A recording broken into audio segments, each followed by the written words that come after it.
नमस्कार दोस्तों। तो आज का हमारा टॉपिक है एनसीईआरटी कक्षा 7वीं अध्याय 6 का प्राकृतिक वनस्पति एवं वन्य जीवन। दोस्तों, यदि आप कभी हिमाचल प्रदेश के मनाली गए होंगे या जाएं तो वहाँ की वनस्पति के संबंध में आपको कुछ विशेषताएं देखने को मिलेंगी। जैसे जैसे आप ऊंचाइयों की ओर बढ़ते होंगे तो वहाँ के स्थलाकृतियों एवं प्राकृतिक वनस्पति के बदलते रूपों को आप देखेंगे। पर्वतों के गिरपाद में साल एवं सागवान के घने वन मिलेंगे। इसके बाद जैसे जैसे आप ऊंचाई की ओर बढ़ेंगे तो साल व सागवान के वन अदृश्य होते जाएंगे। इसके बाद पर्वतीय ढलानों पर पतली नुकीली पत्तियों तथा शंक्वाकार लंबे वृक्षों के वितान या विस्तार देखने को मिलेंगे। जरा और ऊंचाई पर बढ़ने पर आपको लंबे वृक्षों पर खिले लाल लाल फूल वाले रोडेडेंड्रॉन के फूल मिलेंगे। ठीक, इसके बाद मनाली से आगे रोहतांग दर्रे तक के रास्ते में भूमि में छोटी छोटी घास से एवं कुछ स्थानों पर बर्फ से ढका हुआ देखेंगे। क्या है? इसके बाद मनाली से आके रोहतांग दर्रे तक के रास्ते में भूमि को छोटी छोटी घास से एवं कुछ स्थानों पर बर्फ से ढका हुआ पाएंगे।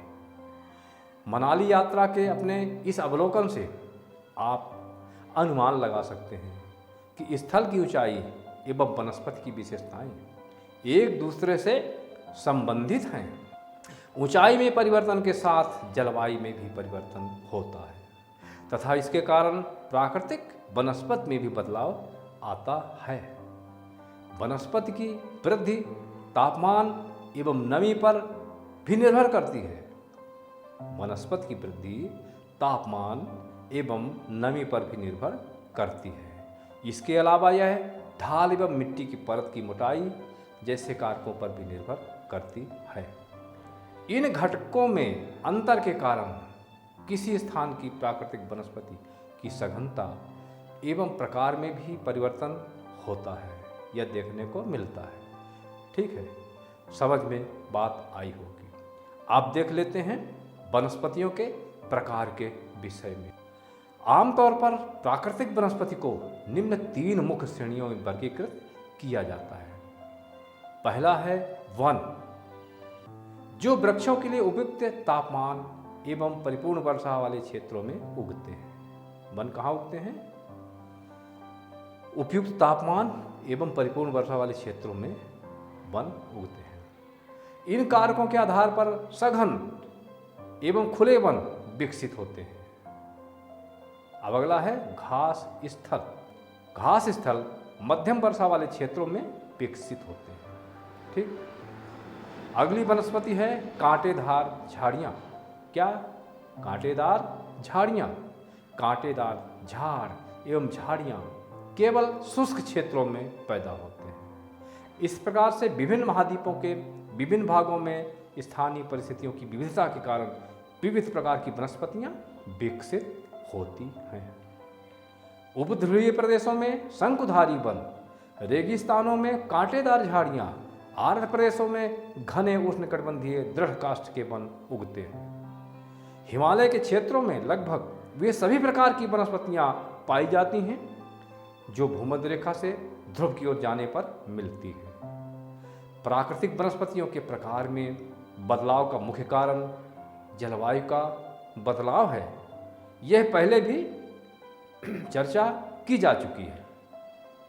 आइए अब हम विश्व की विभिन्न प्रकार की प्राकृतिक वनस्पतियों, उनके गुण एवं वहाँ प्रवास करने वाले वन्य जीवों की जानकारी प्राप्त करें।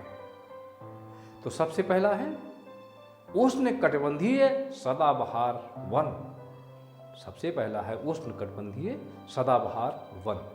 ध्यान रखिएगा, इन वनों को उष्णकटिबंधीय वर्षा वन भी कहते हैं। ये घने वन भूमध्य रेखा एवं उष्णकटिबंध के पास पाए जाते हैं।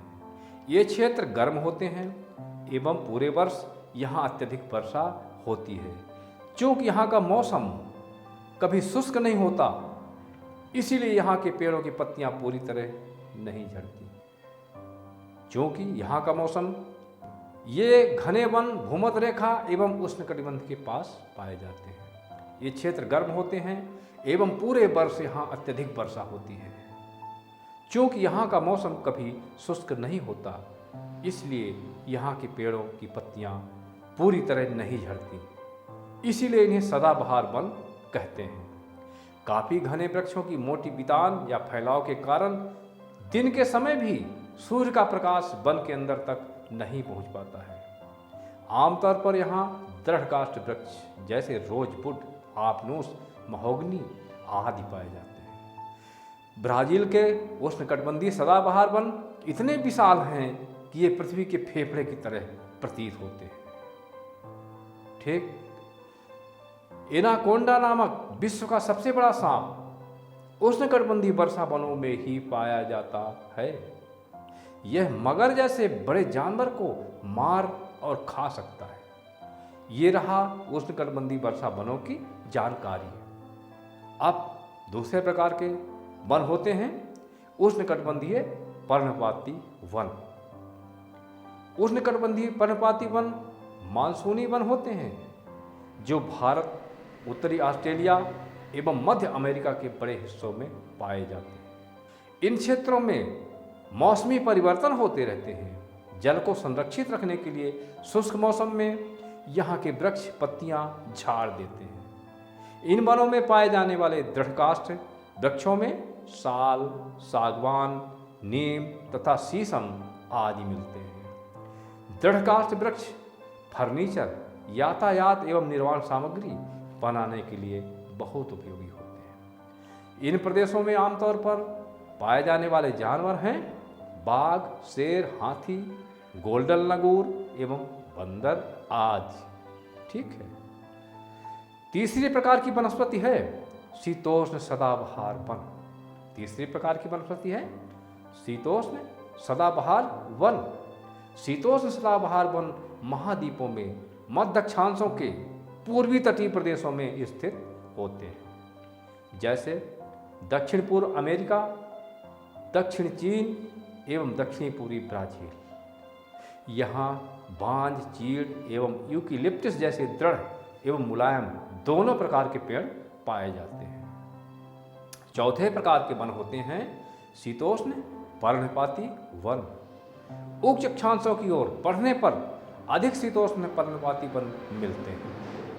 ये उत्तरी पूर्वी अमेरिका, चीन, न्यूजीलैंड, चिली एवं पश्चिमी यूरोप के तटीय प्रदेशों में पाए जाते हैं।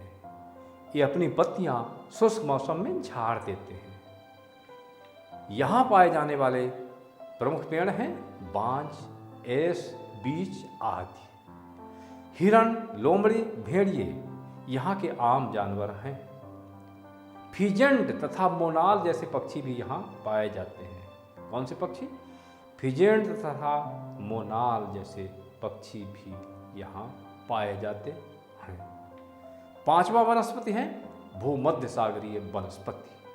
आप जान चुके हैं कि महाद्वीपों के पूर्व एवं उत्तरी पूर्वी किनारों के अधिकांश भाग शीतोष्ण एवं शीतोष्ण पर्णपाती पेड़ों से ढके हैं। परंतु यह भी जान लीजिए कि महाद्वीपों के पश्चिमी एवं दक्षिणी पश्चिमी किनारे इससे भिन्न हैं। क्यों भिन्न है? क्योंकि यहाँ भूमध्य सागरीय वनस्पतियाँ पाई जाती हैं। यह वनस्पति अधिकतर यूरोप, अफ्रीका एवं एशिया के भूमध्य सागर के समीप वाले प्रदेशों में पाई जाती है। इसलिए इसका यह नाम भूमध्य सागरीय वनस्पति पड़ा। ये वनस्पतियाँ भूमध्य सागरीय जलवायु प्रदेश के बाहरी प्रदेशों जैसे संयुक्त राज्य अमेरिका के कैलिफोर्निया, दक्षिण पश्चिम अफ्रीका, दक्षिणी पश्चिमी दक्षिण अमेरिका एवं दक्षिणी पश्चिमी ऑस्ट्रेलिया में भी पाई जाती हैं। इन प्रदेशों में गर्म शुष्क, ग्रीष्म एवं वर्षा वाली मृद शीत ऋतु में होती है। इन प्रदेशों में गर्म शुष्क, ग्रीष्म एवं वर्षा वाली मृद शीत ऋतु में होती हैं।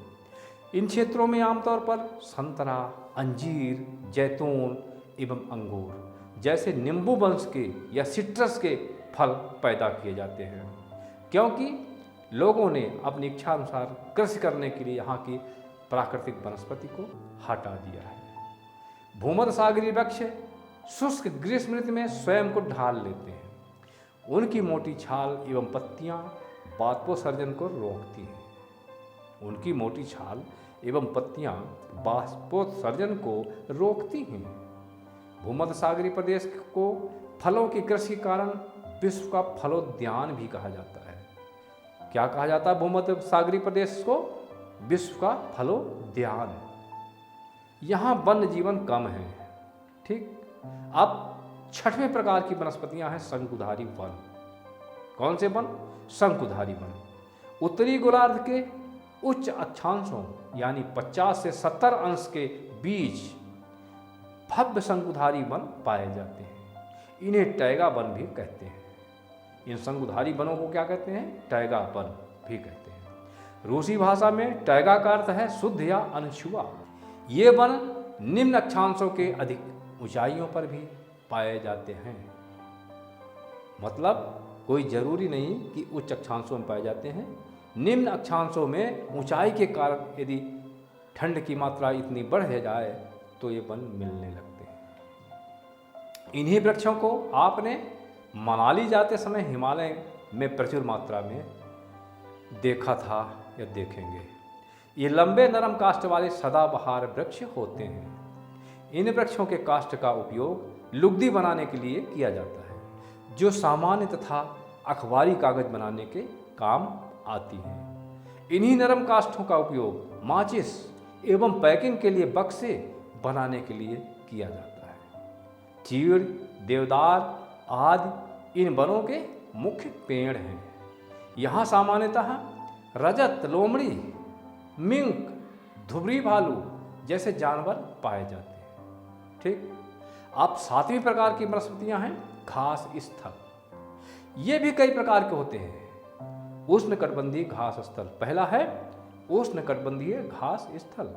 ये वन भूमध्य रेखा के किसी भी तरफ उगाते हैं और भूमध्य रेखा के दोनों ओर से उष्णकटिबंधीय क्षेत्रों तक फैले मिलते हैं। यह घास वाली वनस्पति निम्न से मध्य वर्षा वाले क्षेत्रों में पैदा होती हैं। यहाँ की घास काफ़ी ऊंची, लगभग 3 से 4 मीटर की ऊंचाई तक बढ़ सकती है। मूंज यहाँ की प्रमुख घास है। अफ्रीका का सवाना घास स्थल इसी प्रकार का है। सामान्य रूप से उष्णकटिबंधीय घास स्थल में हाथी, जेबरा, जिराफ, हिरण, तेंदुआ आदि जानवर पाए जाते हैं। उष्णकटिबंधीय घास स्थलों को विभिन्न प्रदेशों में विभिन्न नामों से भी जाना जाता है, जैसे पूर्वी अफ्रीका में सवाना, ब्राज़ील में कैंपोस, वेनेजुएला में लानोस आदि। ठीक। अगली घास स्थल है शीतोष्ण घास स्थल। शीतोष्ण घास स्थल मध्य अक्षांशीय क्षेत्रों और महाद्वीपों के भीतरी भागों में पाए जाते हैं। यहाँ की घास आमतौर पर छोटी एवं पौष्टिक होती है। शीतोष्ण घास के प्रदेशों में सामान्यतः जंगली भैंस, बाइसन, एंटीलोप आदि मिलते हैं। शीतोष्णकटिबंधीय घास स्थलों को अर्जेंटीना में पैम्पास, उत्तरी अमेरिका में प्रेरी, दक्षिण अफ्रीका में बेल्स, मध्य एशिया में स्टेपी, ऑस्ट्रेलिया में डाउन्स के नाम से जाना जाता है। ठीक। अब है नंबर 8वीं प्रकार की वनस्पति कटीली झाड़ियों का। कटीली झाड़ियाँ शुष्क रेगिस्तानी प्रदेशों में पाई जाती हैं। उष्णकटिबंधीय रेगिस्तान महाद्वीपों के पश्चिमी किनारों पर पाए जाते हैं। तीव्र गर्मी एवं बहुत कम वर्षा के कारण यहाँ वनस्पतियों की कमी रहती है। आप विश्व के मानचित्र पर इन उष्णकटिबंधीय रेगिस्तानी प्रदेशों को चिन्हित करने का अभ्यास करें। साथ ही भारत के बड़े रेगिस्तानों के नाम का भी पता करें और उन्हें दर्शाएं। उष्णकटिबंधीय रेगिस्तान के कुछ जानवरों के नाम पता करें और अपने नोटबुक में लिखें। ठीक। अब अगली वनस्पति है टुंड्रा वनस्पति। यदि आप ध्रुवीय प्रदेशों में जाएंगे तो वह स्थान आपको अत्यधिक ठंडा मिलेगा और यहाँ बहुत ही सीमित प्राकृतिक वनस्पति मिलेगी। यहाँ केवल काई, लाइकेन एवं छोटी झाड़ियाँ ही पाई जाती हैं। ये अल्पकालिक ग्रीष्म ऋतु के दौरान विकसित हो जाती हैं। इसे टुंडा प्रकार की वनस्पति कहा जाता है। ये वनस्पतियाँ यूरोप, एशिया एवं उत्तरी अमेरिका के ध्रुवीय प्रदेशों में पाई जाती हैं। यहाँ के जानवरों के शरीर पर मोटा फर एवं मोटी चमड़ी होती है जो उन्हें ठंडी जलवायु में सुरक्षित रखते हैं। यहाँ पाए जाने वाले कुछ जानवर हैं सील, बालरस, कस्तूरी बैल, ध्रुवीय उल्लू, ध्रुवीय भालू और बर्फीली लोमड़ी आदि। खेद का विषय है कि लोग वृक्षों को काटकर वनों को साफ कर रहे हैं। स्थानीय लोग कृषि एवं आवास के लिए स्थान चाहते हैं, इसलिए वनों को साफ कर दिया जाता है। अगर वनों को साफ कर दिया जाता है तो वन्यजीव कहाँ जाएंगे? क्या ये वन पुनः वैसे ही बन पाएंगे? अगर लोग इसी प्रकार के पेड़ों को काटते रहे तो भविष्य में पर्याप्त ऑक्सीजन, जल वाष्प, लकड़ी, फल, मेवे आदि कहाँ मिल पाएंगे? कहाँ से मिल पाएंगे? वृक्षों की कटाई, चराई, नकदी फसलों की खेती, निर्माण कार्यों आदि के रूप में काफ़ी मानव हस्तक्षेप हो रहा है, जो चिंता का विषय है। क्या आप इस बात से सहमत हैं? अपने दोस्तों के साथ वनस्पति एवं प्राणी जगत की विविधता में हो रही कमी पर चर्चा करें। इनके संरक्षण के बारे में कुछ सुझाव आप दें। ठीक, अब बारी है प्रश्नोत्तरी की। तो पहला प्रश्न है, वनस्पतियों का विकास किन दो कारकों पर अधिकतर निर्भर करता है? वनस्पतियों का विकास किन दो कारकों पर अधिकतर निर्भर करता है? प्राकृतिक वनस्पतियों की तीन मुख्य श्रेणियां कौन सी हैं? प्राकृतिक वनस्पतियों की तीन मुख्य श्रेणियां कौन सी हैं? अगला, उष्णकटिबंधीय सदाबहार वन के दो दृढ़ काष्ठ वाले पेड़ों के नाम बताएं। उष्णकटिबंधीय सदाबहार वन के दो दृढ़ काष्ठ वाले पेड़ों के नाम बताएं। विश्व के किस भाग में उष्णकटिबंधीय पर्णपाती वन पाए जाते हैं? विश्व के किस भाग में उष्णकटिबंधीय पर्णपाती वन पाए जाते हैं? नींबू वंश या सिट्रस के फल किस जलवायु में उगाए जाते हैं? नींबू वंश या सिट्रस के फल किस जलवायु में उगाए जाते हैं? शंकुधारी वन के कोई चार उपयोग बताएं। शंकुधारी वन के कोई चार उपयोग बताएं। अगला, विश्व के किन भागों में मौसमी घास स्थल पाए जाते हैं? विश्व के किन भागों में मौसमी घास स्थल पाए जाते हैं? अगला, काई एवं लाइकेन कहाँ पाए जाते हैं? काई एवं लाइकेन कहाँ पाए जाते हैं? अगला, कांटेदार झाड़ियाँ किन वनों में मिलती हैं? कांटेदार झाड़ियाँ किन वनों में मिलती हैं? अगला, उष्णकटिबंधीय सदाबहार वन का एक सामान्य जानवर कौन सा है? उष्णकटिबंधीय सदाबहार वन का एक सामान्य जानवर कौन सा है? ठीक। अगला, चीड़ किस प्रकार के वन की एक महत्वपूर्ण वृक्ष प्रजाति है? चीड़ किस प्रकार के वन की एक महत्वपूर्ण वृक्ष प्रजाति है? अगला, स्टेपी घास स्थल कहाँ पाए जाते हैं? स्टेपी घास स्थल कहाँ पाए जाते हैं? अगला, निम्नलिखित पर 30 शब्दों में जानकारी दीजिए। 30 शब्दों में जानकारी देना है। बालरस, देवदार, उष्णकटिबंधीय पर्णपाती वनों के जानवर, एक ध्रुवीय जानवर, ऑस्ट्रेलिया का शीतोष्ण घास स्थल, कैंपोस, कांटेदार झाड़ियाँ, नींबू वंश फल, वर्षा वन, घास स्थल एवं शंकुधारी वन आदि। अगला, कारण बताइए। ध्रुवीय प्रदेशों में रहने वाले जानवरों की फर एवं त्वचा मोटी होती है। क्यों? ध्रुवीय प्रदेशों में रहने वाले जानवरों की फर एवं त्वचा मोटी होती है। अगला, उष्णकटिबंधीय पर्णपाती वन शुष्क मौसम में अपनी पत्तियां गिरा देते हैं। क्यों? उष्णकटिबंधीय पर्णपाती वन शुष्क मौसम में अपनी पत्तियां गिरा देते हैं। क्यों? वनस्पति के प्रकार एवं सघनता एक स्थान से दूसरे स्थान पर बदलती रहती है। क्यों? वनस्पति के प्रकार एवं सघनता एक स्थान से दूसरे स्थान पर बदलती रहती है। क्यों? तो इस प्रकार से प्राकृतिक वनस्पति एवं वन्य जीवन नामक यह पाठ खत्म होता है। तो इस तरह से एनसीईआरटी कक्षा 7वीं के पाठ 6 प्राकृतिक वनस्पति एवं वन्य जीवन नामक चैप्टर समाप्त हुआ। फिर मिलेंगे कक्षा 7 के भूगोल के 7वें चैप्टर मानवीय पर्यावरण बस्तियां परिवहन के वीडियो के साथ। हमारी यह श्रृंखला नियमित देखने के लिए चैनल को सब्सक्राइब कर लें। हमारे मानसिक सहयोग के लिए वीडियो को लाइक व शेयर ज़रूर करें। अगले एपिसोड तक के लिए आपके दोस्त राही का नमस्कार। जय हिंद।